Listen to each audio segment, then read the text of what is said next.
Welcome to the Mudhorn Clancast on the Fangirl Zone.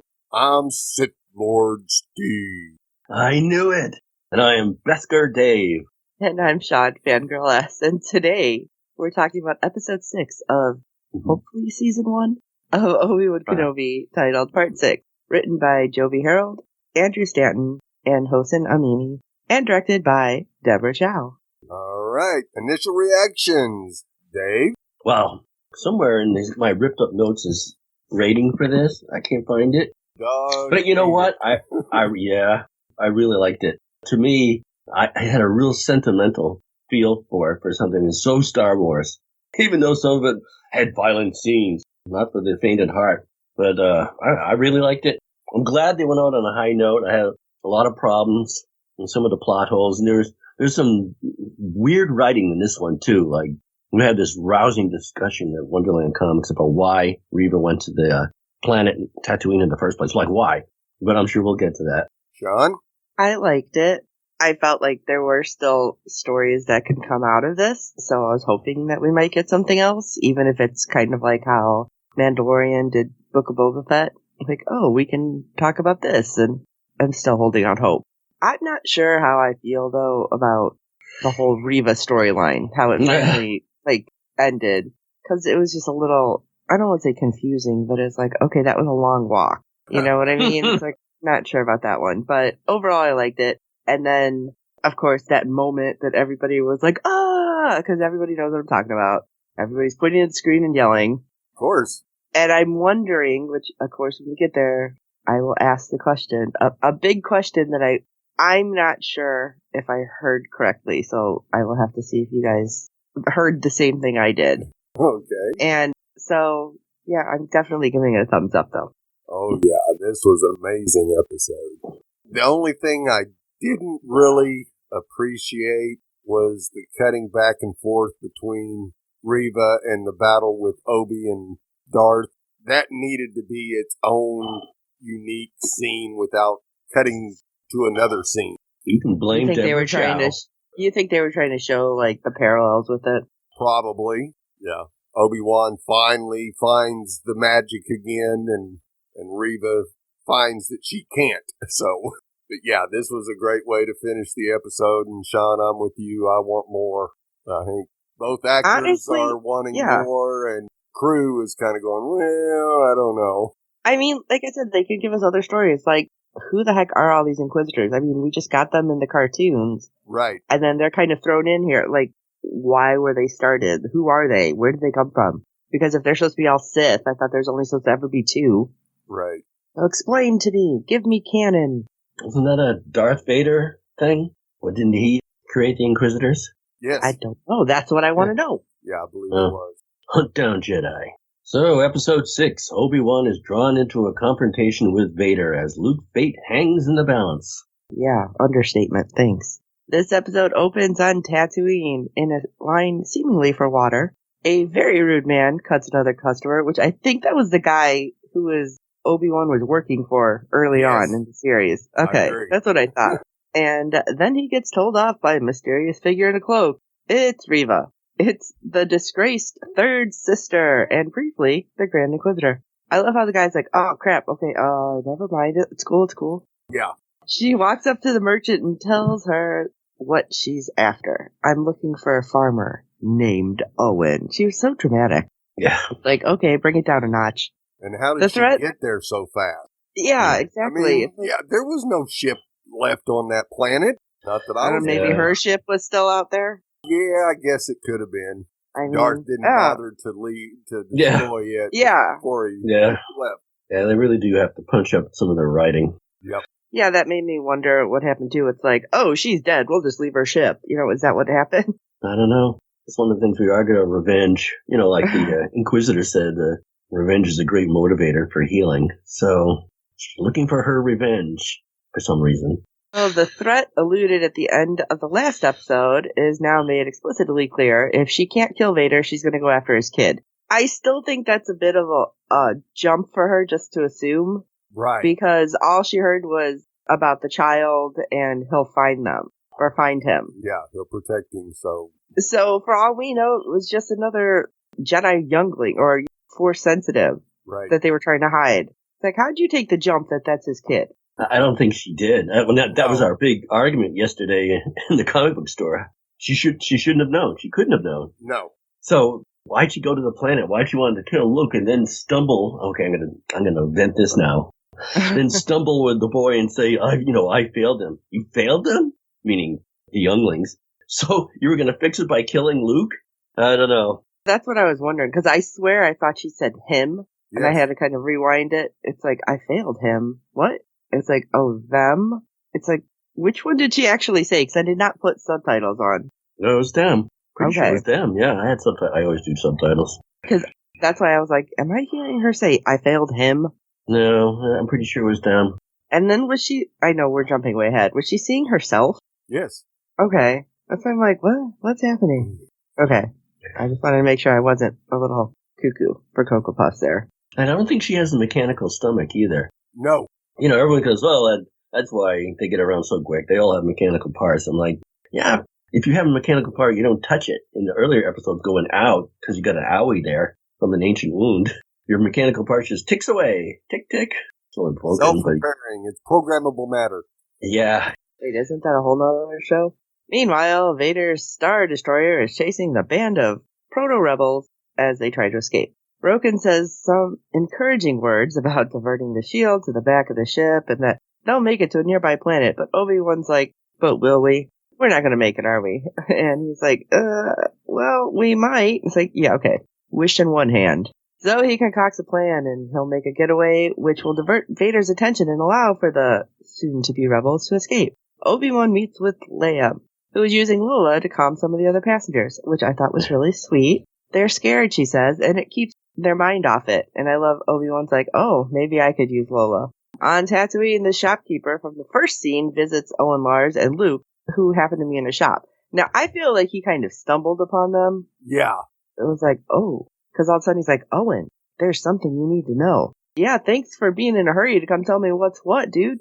Usually those guys never show up, though. Right. That's what I'm like, wow. Usually he's like, you could have warned them. True. That's why I said it was all like, oh, hey, you're here. By the way, I told this crazy lady where you are, so good luck. And we go back to our rebels, and Kenobi is fully committed to his devil-may-care scheme. He's going to be leaving Leia with the rebels and face Vader on his own. And I love it because everyone's like, no, you can't do it. You said we have to stay together. And he's like, you are all the future. It's like, okay, you're not the best at rousing people when you're like, I'm going to go die, but you guys got this. It's like, okay. He turns to Haja and makes him promise that he'll deliver Leia to Alderaan safely. And Haja makes some cracks about how Obi-Wan probably doesn't believe him because he's a liar, a scoundrel, a fake Jedi. And Obi-Wan's like, no, I know you'll get her home. That was a little touching, and I think that kind of threw Haja. Yeah, it did. His face was like, wait, what? Yeah. I was hoping we'd see more Haja, but no. See, we can get his story. Yeah. At the Lars homestead, Owen and Brew bicker about what they're going to do to defend themselves and young Luke. As Brew's talking, she's moving furniture out of the way and opening up a hidden compartment, and she pulls out a very large gun. I love this because Owen's like, what? What's going on? I know. She's on fire suddenly. Yes. We know who wears the pants in this family now, don't we? Well, Brew's like, yeah, I knew this was coming. And it's like, how did you not? It's like, what? Yeah, we know she was like ready for everything, apparently. Back on the ship, Leia is quite distraught, crying to Obi-Wan, saying, you said you'd take me home. And he tells her the Haja will do it, and then he has to do what he has to do. Okay. It's like, I gotta do this, Leia. It's the only way. Yeah, you know what? The 10-year-old is not going to understand necessarily. She's, on it, and we know what she turns into, but right at this moment, no, she's just a 10-year-old that's scared. This is not the way. But he hands her Tala's holster, the one that has the little notch marks inside, and he says that she would have wanted you to have it, Leia. And we had to rewind this because for some reason I thought he was talking about Padme. And I'm like, why would he have that randomly now? So then we realized it was Tala. It's like, oh. And Leia's like, oh, it's empty. And I love it. He's like, I'm not giving you a blaster. You're 10. So it's like serious and sweet. And then it's like, let me throw a little comedy in here. So I like that it kind of broke it up. And then Leia just says, please come back. It's like, oh. When we get to the end with them, I have a question for you guys. Right. So I was a little confused. But we'll get there. We then see Obi-Wan looking at his lightsaber and trying to commune with the Force, and of course, the yet unseen Qui-Gon Jinn. I have to face a master. This ends today. One of them will probably wind up... Yeah. It's like, spoiler alert. Yeah. Every time it was getting tense, Jason would look at me and go, they're not gonna die. Like, thanks. Thanks, I appreciate that. He's just trying to tell him himself. Roken comes over and says, it's about you and him, isn't it? And Obi-Wan's like, well, no, it's about all of you, and you can't stop fighting. And Roken's just like, yeah, okay, we're just getting started, but don't lie, this is about you. Yeah. Next thing we know, we see Obi-Wan in a small craft jet away from a larger ship, and Vader sees a small ship from the Star Destroyer and just says, that's him. And the Grand Inquisitor is like, yeah, okay, but we're going to kill all these people. It's like, because then we'll decimate the path and end all the rebels. And I love Vader's like, no, follow him. Yeah. It's like, for a moment, honestly, I thought it was going to be Haja. Like, that he snuck in there and took off. Right. And I love the Grand Inquisitor to have that look like, are you freaking kidding me? Yeah. You notice that a Star Destroyer shoots about as well, or accurately, as your average stormtrooper? Good grief. Can't hit the broadside of a barn. Yeah, I know. I'm just going to shoot a ton out there and see if I can hit something. Makes no sense. Beru and Owen prepare for Reva's arrival. Vader follows Kenobi's ship to some craggy, desolate planet, which was probably the same one that the rebels were going to end up on, which wouldn't have ended well for them. Parks the Star Destroyer just outside the planet. Prepare my ship, I will face him alone, says Vader. And again, yeah. Could you just see the Grand Inquisitor like, rolling his eyes like, okay, you got this. Yeah. You know? For one damn Jedi. And Vader, it's not just a Jedi. Kenobi lands on the planet and reaches inside of his robe. Leia has secretly put Lola there. Places Lola on the dashboard. Making sure it stays safe, at least nothing else. So you would think Vader would blow up Kenobi's ship before he even landed. He's not getting away. But no. I guess they don't have little hula girls on the dashboard. Yeah. Back on Tatooine, Reva approaches the Lars homestead. Should be noted that the attack on the Lars homestead is intercut with the Darth Vader Kenobi showdown on the empty planet, which bothered me a little bit. Since Return of the Jedi, Star Wars movies have frequently had multiple climaxes happening at once. That's an understatement. On the empty planet, Kenobi waits for Vader. Have you come to destroy me, Vader asks. I will do what I must, Kenobi says. And it's on, and sabers come out. They swing their lightsabers around with great fury. You can tell this duel is personal. They throw boulders at each other, and eventually Vader makes the earth crack and buries Kenobi in the ground. And this shows just how powerful Vader has gotten already. Of course, he's had 10 years of training already. And hate filled. Yes. Yeah. Do you really think you could defeat me? Vader cackles as he walks away. And it seems like Obi-Wan's goose is cooked, or at least buried under tons of rock and soil. Because Vader had the high ground. Yep. Tatooine, Reva enters the house and fights with Owen and Beru. She tells Owen that he protects him as if Luke was actually his own son. He is my own, Owen says. Luke escapes out of a hatch and sets across the desert. Reva, wielding her evil red lightsaber, follows him. Of course, she's not 100% because she's got a hole in her midsection, so. And it's pretty dark, and she can't exactly see in the dark, and running, the desert. Yeah. And honestly, we were watching this during the day, and I'm like, okay, this is a really dark scene, and she's wearing all black. I can't see her. Right. It's like, oh, there's the shadows moving. Okay. At least give me a moon so I can see something. I know they have 3 suns or whatever. Right. Where's on the moons? And surprise, Obi-Wan has made a little force pocket for himself in the avalanche. He hears the voices of Anakin and sees flashes of Luke and Leia. And it gives him the strength to survive. He's back, baby. Obi-Wan blasts out of the ground. Vader is almost to his ship, and Obi-Wan tosses boulders at him. I wanted him to say something smart, like, where you think you're going? Yeah, rematch. But we go back to Tatooine as we see Reva still running after Luke. That's a lot of cardio. Kids are fast. Yes, kids are fast. Yeah. And the desert's full of marauding, who do you say was marauding? The sand people? Right. Sand people, yeah. Yeah. I had to chuckle at that, too. Be careful in the desert. There's a lot of marauding sand people out there. But if you get caught, run out in the desert. Wait, what? So with Vader, Obi-Wan has gotten the upper hand. He's cracked open the mechanical box on his chest and slashed open his helmet, which was like, oh my god. Yes. You can see inside to the Padawan that Anakin used to be. Anakin, Obi-Wan asks. Kenobi apologizes to Vader, but Vader isn't having any of it. You didn't kill Anakin Skywalker, Darth Vader hisses. I did. Then my friend truly is dead.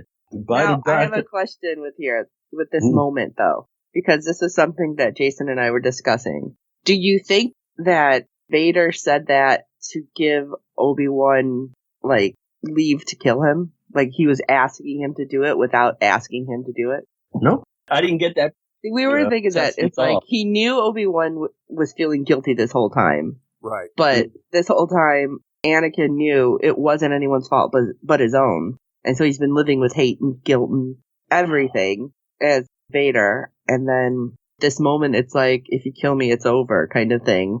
But yeah, again, had Obi-Wan done that, it's like, oh, we wouldn't have had the movies. Right. But maybe the world wouldn't have gone to crap. Who knows? But at the same time, it's like, I felt watching it like he was almost pleading with him. Like, yes, it was me. I screwed up. Well, yeah. I kind of took it as it was a way to make Obi less intense on trying to save Anakin. Basically, it was like, no, you didn't kill Anakin, I did. He's not here anymore. It's Vader all the time. And that's the way Kenobi took it. Of course, in the third movie, his son senses good in him. Even Padme senses good in him. Oh, I have a theory with that, too. So he didn't really kill him? See, I also thought that maybe him saying that was a way to tie into the Vader betrayed and murdered your father line. Yes, absolutely. Like him just saying, no, I did it. It was just like that line to that other line. Absolutely. Okay, sorry. Okay. Theories. So then Kenobi says goodbye, Darth. Ooh, we called him Darth. He walks away, leaving Darth Vader screaming and wheezing his horrible mechanical wheeze. I'm sorry, did you say something, you know who? Yeah. I'm reading it right now and it says, why did you leave? I'm right here. Quiet, you. Darth Vader screaming and wheezing his horrible mechanical wheeze. Kenobi races to Tatooine. You know what? I liked the way they switched between mechanical Darth Vader voice and Anakin voice. Yeah. Oh my god, that was so creepy though. Yeah, because the helmet was broken and I thought that was pretty good. But the wheezing sounds like me right now too, by the way. On a rocky outcrop on Tatooine, Reva is closing in on Luke. She's about to strike him down and then sees herself in Luke's huddled position. She remembers looking to Anakin for help and seeing his face of a murderer. She can't do it. That makes you wonder why she went there in the first place. Yeah, because she thought she was badass. Who'd she owe that to? After the last episode, and she realized what had become of her, she decides to... This just bothers me. It just has one little spurt of evil left in her? Okay. So Kenobi lands on the Lars homestead. Beru and Owen are calling out to Luke. They see Reva like a phantom on the dune. She's carrying Luke. They fear that he's dead. She puts him down, and it's clear he's alive. I couldn't do it, Reva tells Kenobi, but she feels like she's let down the other Jedi that Anakin slaughtered. You haven't failed them by choosing mercy, Kenobi says. I guess that made sense. Right, at least. Yeah. Who she becomes now, Kenobi tells Reva, is up to her. She tosses her scary saber into the desert sand. Yeah, okay, somebody needs to go find all the lightsabers that are in the sand and Tatooine. I know they're all over the place. Now you're free. Tom will getting a hold of that, that's for sure. He's buried. Sell it in a second. Yep. Now you're free, Kenobi says, inside Vader's very chic castle on Mustafar. He's talking about a tiny hologram of the Emperor. Vader's ranting about Kenobi and all the snuff out of the Jedi. I wish we could see his closet. Right. And all the helmets and robes he's got in there. Oh, man. Including one that's made for tennis. The Emperor says, you seem agitated, and insinuates that maybe his connection to his former teacher and his friend has made him weak. Vader refutes this. Kenobi means nothing. Vader says his allegiance is solely to the Emperor. The camera pulls back, lingering on Vader and his throne as John Williams' timeless Imperial March plays. Yeah, that was cool, too. And this is where my question is. Because we've seen Vader pull down a ship and, like, have all this power, and then suddenly, after he faced Obi-Wan and seen his face through the helmet, like, he seems to not have the power, as much power. So do you think it did kind of weaken him, knowing that Obi-Wan's still fighting for good, and then that's how it takes it to the I still feel good in you line, like 3 movies out? Sure. Yeah, I think it's very possible that this was the beginning of bringing Anakin back, because Vader gave him the perfect opportunity to take him out, and he didn't. So he showed him mercy. Yes, he showed him mercy. Even though, before the fight, he says, one of us is not leaving, basically, and both of them got away. So. Yeah. Yeah. World's worst villains and bad guys. So, back on Alderaan, we see little Leia getting ready. She's getting ready to meet a dignitary, as we've seen before, as she puts on some familiar boots and slings her new holster over her hip. When her mother, Brea, comes in to get her, she sees the holster, asks what it is, and tells her she loves it. How many parents would say, take that stupid thing off right now? Well, like 99% of them. They go out on the landing platform outside her castle. Leia asks who she's going to meet, another snooty cousin, perhaps? And of course, the ship lands and out steps Kenobi and Lola. Leia's thrilled to see them. Kenobi and Bail Organa have a nice exchange. I didn't like it that she ran right past Obi-Wan Kenobi to get her toy. Bail says that he could never repay Kenobi, but Kenobi says he doesn't need to. If you ever need my help again, you know where to find me, Kenobi says. Do we? Yeah. He moves out of his cave. He doesn't have his projector anymore, so... Then he goes over to Leia, and what is arguably the most touching scene in the entire episode, tells Leia his personality traits that she got for her mother and father. It's beautifully written exchange, and McGregor totally nails it. He did. Yeah. Leia asks if she'll ever see him again. He says, maybe. He also says that no one must know that they already know each other, which seems to be the serious catch-call explanation for why Leia doesn't remember Obi-Wan from their adventures together in the first Star Wars. That's exactly what I was going to ask. Right. It's like, did her mind get wiped? What happened? Like, this didn't make sense, but, I mean, is it just, she's just supposed to have forgotten about him in 10 years? Well, she does say to R2, you help me, Obi-Wan Kenobi, you're my only hope.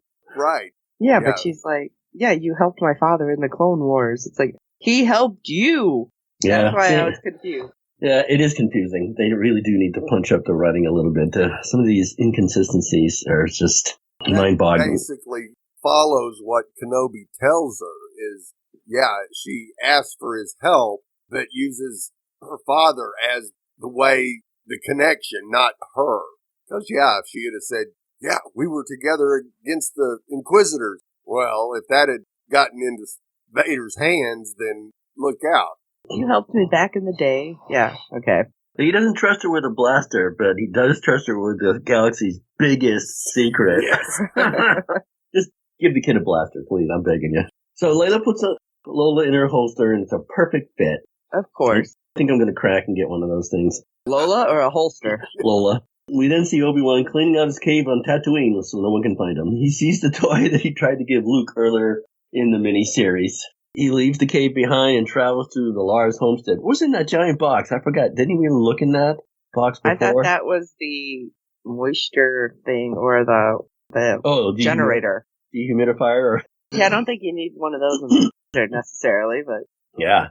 So he leaves the cave behind and travels to the Lars homestead. Owen approaches, says that he thought Obi-Wan would be keeping his distance. He's so friendly. Kenobi says that he will soon enough. Kenobi tells him that Owen was right. He just needs to be a boy. The future will take care of itself, including destroying a planet. Obi-Wan, after some more light dialogue, Owen says, you want to meet him? I was like, yeah. We're finally seeing it. The first meeting of Obi-Wan and Luke.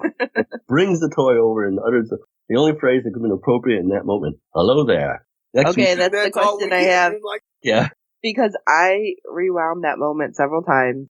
Did they put the original hello there in that, or was that actually Ewan McGregor? I thought it was Ewan McGregor. Yeah, I did too. Yeah. Because I swear I thought it was that from the original movie, it was that they put his hello, I forget his name, I'm sorry. Alex. His hello. Alex Guinness, right? Yeah. Okay. That it was his hello there that they dubbed in. Well, otherwise, man, Ewan is like spot on. Yeah. He says he tries to channel his voice. Right. He did a real good job then. Yes. If he did, that's for sure. Yeah. Next we see Obi-Wan on his EOP as he heads towards Mayberry. Yeah. Really familiar rock formation from the first Star Wars. As he gets closer, a shimmer appears beside him. It's the Force ghost of Qui-Gon Jinn.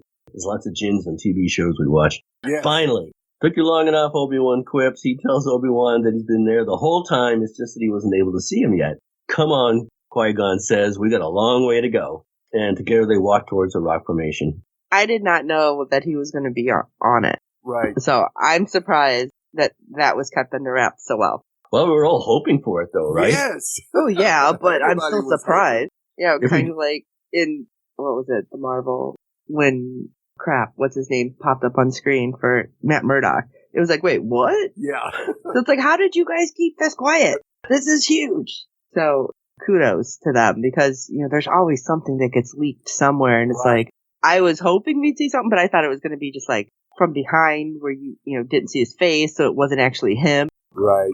I was like super excited that happened. I see the Multiverse Madness is available on Disney Plus now. So I'm like, Yes. Oh boy, that seemed fast. Yeah. I know there's a cameo in that too. I won't spoil it for everyone. It was spoiled for me, but I'm looking forward to that. So, Easter eggs. It's always Easter around here. That's amazing. Yes, it is. Let's get on to the droids and alien species in the episode. Any given shot of any given crowd in a Star Wars production typically contains a few familiar figures, whether it be an iconic droid models or instantly recognizable aliens. Episode 6 features Jawas, and I love the little voices, and an R5 astromech during the opening Tatooine market shot. Then Nitko on the past escape ship. Obi-Wan later rides his Eope, and Owen Lars references the Tusken Raiders in a warning to Luke about farm attacks. Yeah, those guys are crazy. My favorite, every time I see a Tusken Raider, I just picture one with a rifle over his head going, Yeah. So 6 catches up with the past escape ship. Darth Vader's Devastator Star Destroyer is in hot pursuit. It should have just rammed him because he can't hit. Don't they have tractor beams? They have tractor beams, don't they? Sure. Yeah. Yeah. Oh, yeah. Let's not use that too then.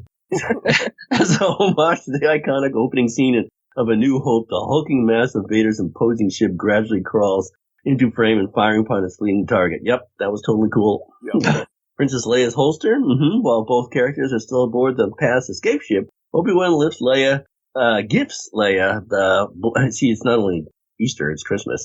The blaster holster previously worn by Tala, who died fighting stormtroopers in episode 5. She killed herself. This hip accessory seems a little short to be one from Return of the Jedi's Endor scene, but looks almost identical to the holster Leia wears in her canon Star Wars comic adventures. I mean, the internet was on fire Yes. about that holster. Debating it.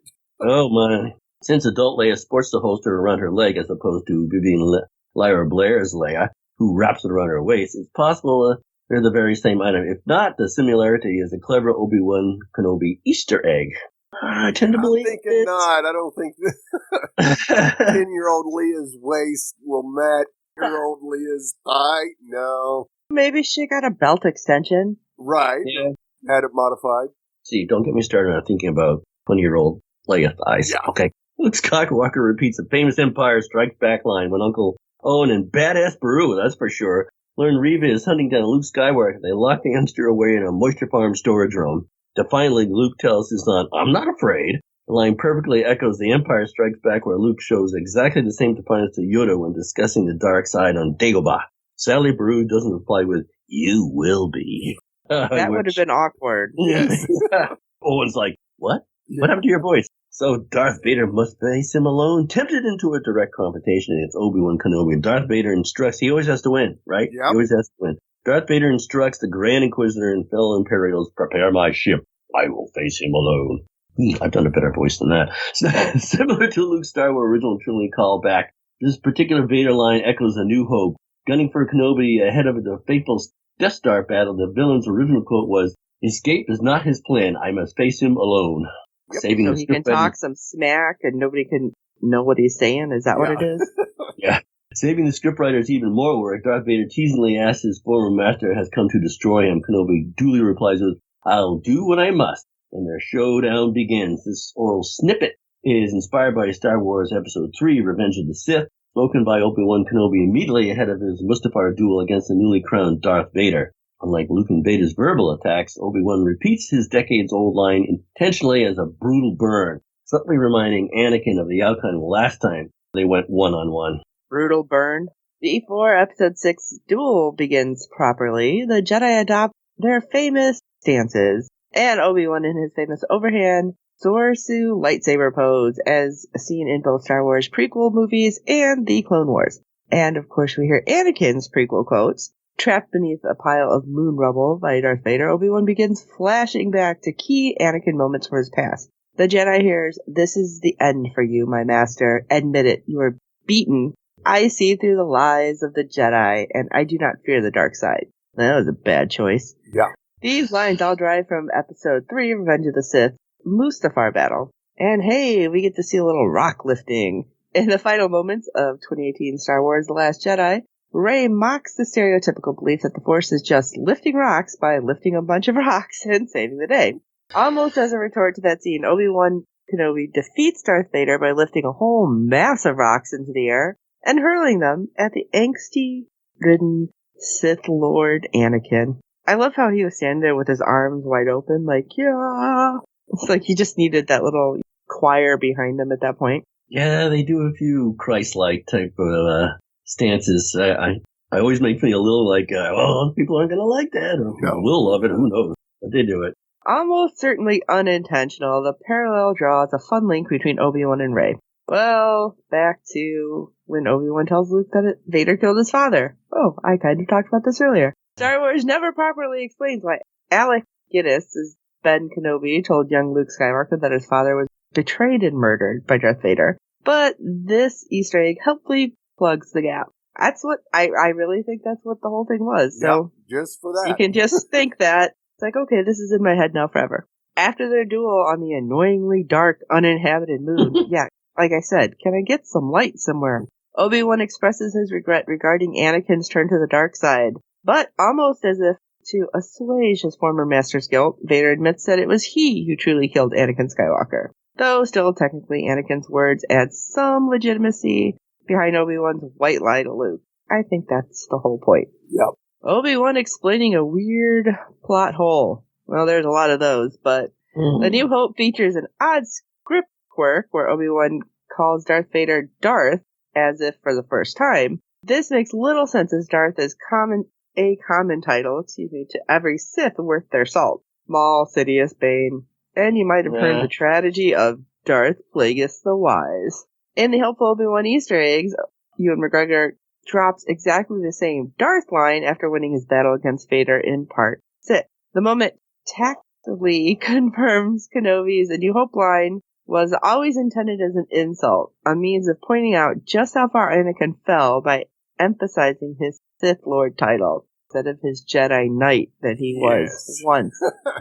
You're just a Darth. Any old Darth. Do you know how I got these scars? Okay, Joker. When Luke Skywalker unmasks his father in Return of the Jedi's dying moments, Anakin exposes his face, and it bears a large, angry scar across the top of his head. Given how this wound sits in the exact same place Darth Vader gets slashed in Episode 6, it's possible the injuries came courtesy of old Ben himself. Now, I know that is a real topic of contention online, because a lot of people are like, it would have healed, it was like, that point 15 years or whatever. It's like you would think it would have, and it wouldn't have been big and angry, but maybe he was keeping it unhealed for some reason. Like, I want this reminder, which would be weird, but he is an angsty Sith Lord. Yeah. He needs to get a better back to tank. Well, Palpatine returned. Ian McDiarmid makes his grand Star Wars return as Emperor Palpatine, appearing via hologram to question his students' Obi-Wan Kenobi obsession. Interestingly, Palpatine dissuades Vader from continuing his Kenobi pursuit, which explains how the Jedi Master remains undisturbed on Tatooine between now and A New Hope. A surprise to be sure, but a welcome one. Imperial March and Force theme. Episode 6 makes excellent use of John Williams' classic compositions, dropping both the Imperial March and his Force theme at key points in the episode.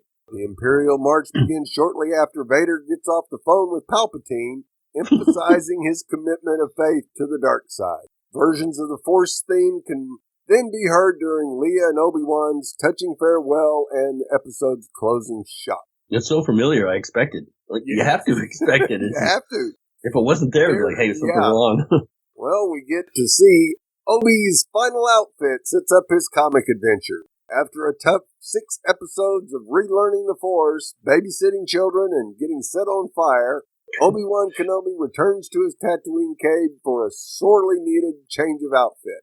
He's Let's now hope he had a sporting, bath. yeah, he's now sporting off-white robes, a brown cloak, and orange sand goggles. Obi-Wan's fresh look in the final moments of Part 6 introduces his costume from Marvel's canon comic books, which cover the Jedi adventures on Tatooine before A New Hope. There's our story for Season 2. Sure. And foreshadowing Leia's message, this Obi-Wan Kenobi Episode 6 Easter egg cleverly explains why Princess Leia sends her iconic message begging for Obi-Wan's help in A New Hope. As the two new friends bid each other goodbye in Part 6, Obi-Wan promises to return if Leia ever needs help from a tired old man. In approximately 9 years' time, he'll do exactly that when Princess gets captured again, this time in possession of the vital Death Star plant.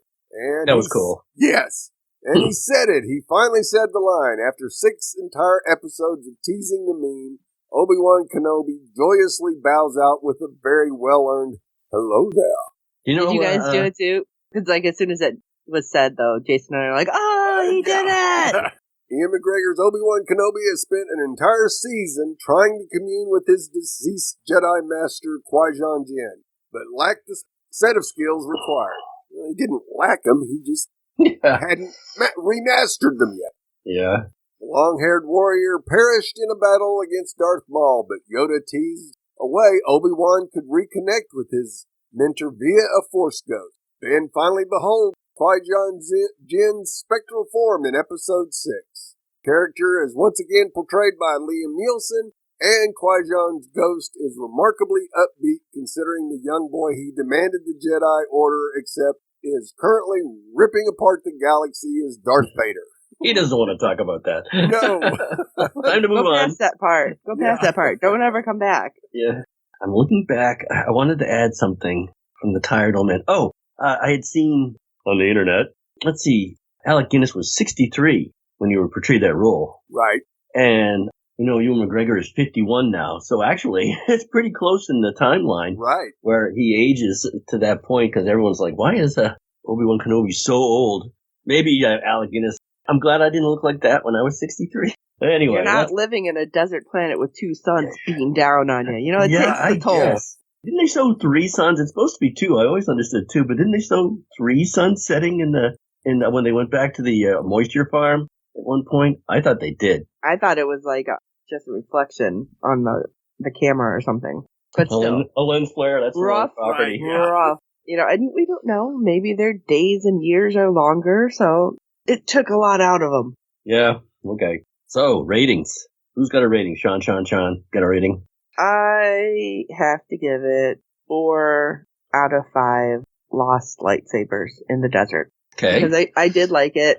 I still think there was a few things that, like I said, the whole Reva thing kind of threw me. Yeah. But the lost lightsabers are there. Somebody find them. You can make some bank. Yep. You have a rating there, Sith Lord Steve? Oh, absolutely. I gave it 5 out of 5 sliced helmets. Oh, me too. Well, I gave it 4 out of 5 cracked helmets. That was so cool. Yes, it was. I would at the end of the first night watching, I gave it 5 out of 5, but then I downgraded it to 4 out of 5 because like Shawn, the whole Reva thing. I feel like it just could have been a little better and made more sense. Right. Because she's just going after some random kid that she doesn't know. Yeah. But if Ball had sent that message to Kenobi, He did, which he did, and she sees it, so she got to think that, well, let's see. This is Leia's dad, and now he's saying he'll go to Tatooine to protect Luke. Well, something's going up, so this kid must be pretty important. so I think I'll kill him. Yeah. Yeah, that's why I'm saying it could have just been Force-sensitive younglings that they're hiding. That's why it's like, oh yeah, I must go after it. Why? Why? And for this, she gets her own show. I don't know. Or they're thinking of giving her own show. Right. Yeah. I don't know. think we'll see her as a Jedi eventually. Yeah. Because she never popped up in any of the cartoons, right? No. Okay. I just wanted to make sure I didn't miss that somewhere. She must hang out in the outer rim, Right. Way outer rim. All right. Any more thoughts? Nope. Nope. Well, We do have some feedback on episode 6. As always, our friend Fred from the Netherlands has provided some feedback. Let's see if we gave it a better rating than we did.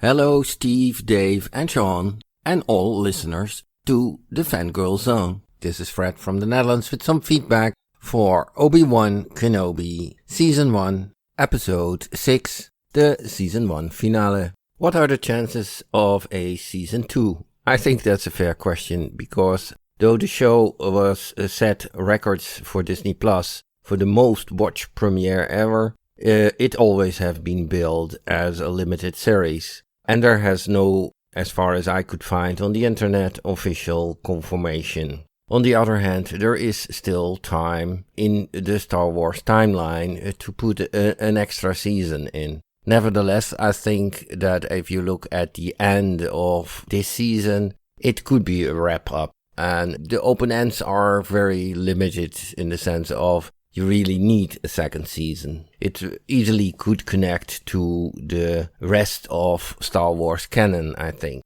I gave this episode an 8, and for the whole series it would be a 9 on IMDb, actually an 8.6666, so 8.7, because the first 4 episodes I all gave a 9, and these last 2 episodes I gave an 8. Why this episode an 8? I do like lightsaber fights, but it took me just a little bit too long. It was too much. Of course, we know from the timeline that Darth Vader should survive, but also Obi-Wan. But I think it was actually quite weak that even after he really confirmed Anakin Skywalker is gone, that he didn't kill Darth Vader. Of course, he can't, because of the timeline, but actually in the story he should have done it, especially after he got the confirmation that Anakin is not in there anymore, although he could have his doubts if that is really true.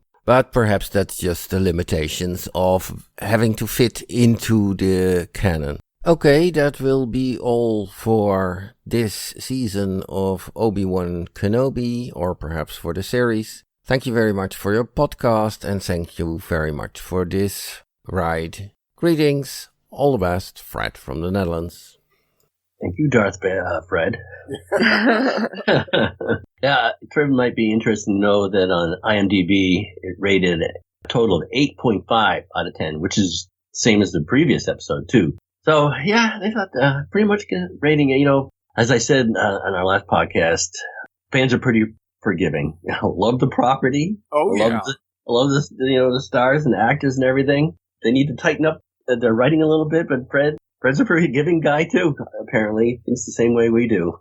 I thought it was a little interesting that he actually gave the last 2 episodes a little lower rating than the first 4. Yeah. Yeah, I thought it would have gone up. Yeah, it would have been, it kind of flipped. He thought the lightsaber battle was too long. Right. And Steve was saying that I wish he saw more of it and wish it wasn't interrupted, which is what I would have preferred too. Right. But oh well.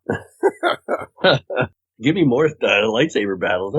Absolutely. Maybe the next one will be so long it'll be huffing and puffy at the end. Like, we'll just go to a pub. Because, yeah, we only really got to see 2 decent battles. One with Obi-Wan and Anakin, and then this one, and could have used a few more.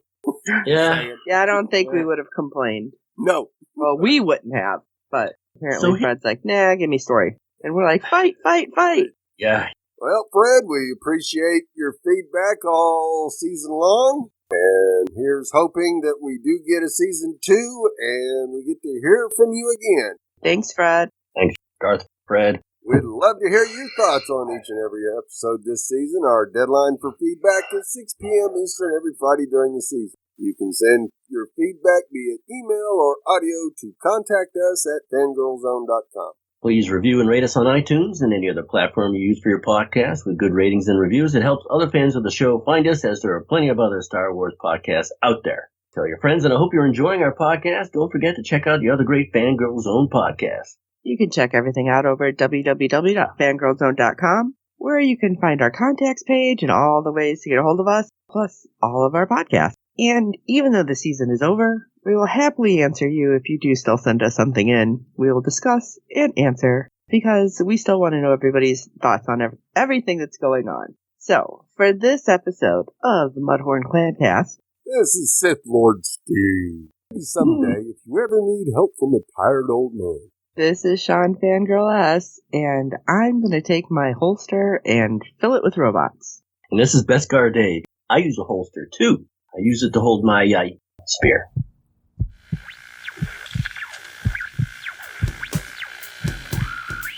There is nothing wrong with your internet. Do not attempt to adjust your settings. We are controlling the podcast. We control the squealing and the screams. We can make your heart flutter, your eyes blur from tears, or sharpen your mind to crystal clarity. For the next hour, sit back. We are in control of what you hear. We repeat, there is nothing wrong with your settings. You are about to experience the awe and mystery known as the female mind. You are now entering the Fangirl Zone.